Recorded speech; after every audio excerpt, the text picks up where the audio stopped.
When you're walking in the grocery store, can you imagine all the products we can purchase that should give a credit to bees? Bee, as a dangerous monster to kids running in the park, actually provides us daily meals. What's more, cotton, which makes up about 40% of the world's fibers, is mostly pollinated by bees. Accounting to the article Global Bee Colony Disorder and Threats, many fruits, nuts, vegetables, and seed crops depend on pollination. Bees are the predominant and mostly economically important group of pollinators in the most geographical regions. However, bees are vanishing at an alarming rate. It's alerting because bee extinction would strongly affect all of us. Take, for example, food, the essential element for us to survive. The quality and quantity will be greatly influenced as the number of bees decrease. As Saif Nagin illustrates, approximately every third bite of food we eat exists because of honeybee pollination. The Food and Agriculture Organization of the United Nations estimates that out of 100 crop species, which provide 90% of the food worldwide, 71 of these are bee-pollinated. In Europe alone, 84% of the 264 crop species are animal-pollinated, and 4,000 vegetable varieties exist thanks to pollination by bee. Could you believe that the production value of 1 ton of pollinator-dependent crop is approximately 5 times higher than one of those crop categories that do not depend on insects? Thinking on the point of view of globalization, in Europe, since 1998, individual beekeepers have been reporting unusual weakening and mortality in colonies.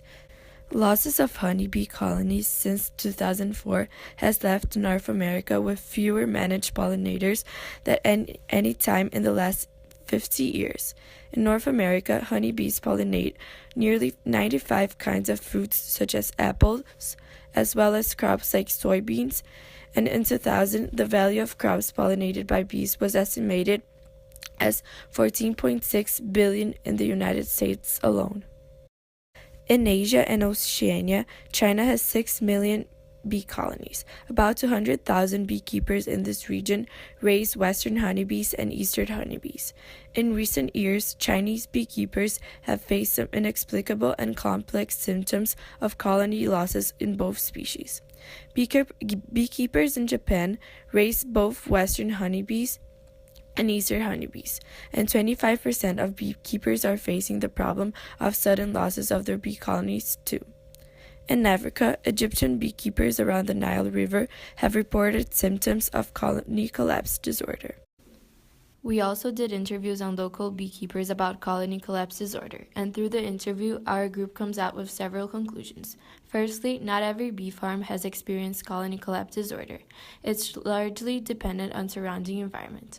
Secondly, all beekeepers who experience colony collapse disorder have the same starting time as the scientists came up with. Thirdly, not every beekeeper is spending lots of money on treating bees. Some of them think medicine will pollute the honey and the beehive. Lastly, different beekeepers hold different opinions toward colony collapse disorder. Some of them think it's getting better, while others think it's getting worse. Our group think it's dependent on the environments the bee farms are located in. More various plants around the farm or less pesticide around the farm, the healthier the bees will be. There are many causes that can lead to the colony collapse disorder. Firstly, antibiotics and chemicals used against mites are widespread in beehives management. Frequency and method of application varies and may also hamper colony populations.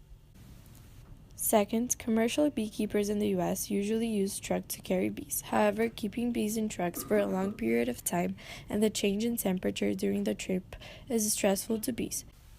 Last but not least, global warming reduced the biological diversity. Humans plant large areas of single crop to improve their productivity. This causes a decline in the source of bees' food.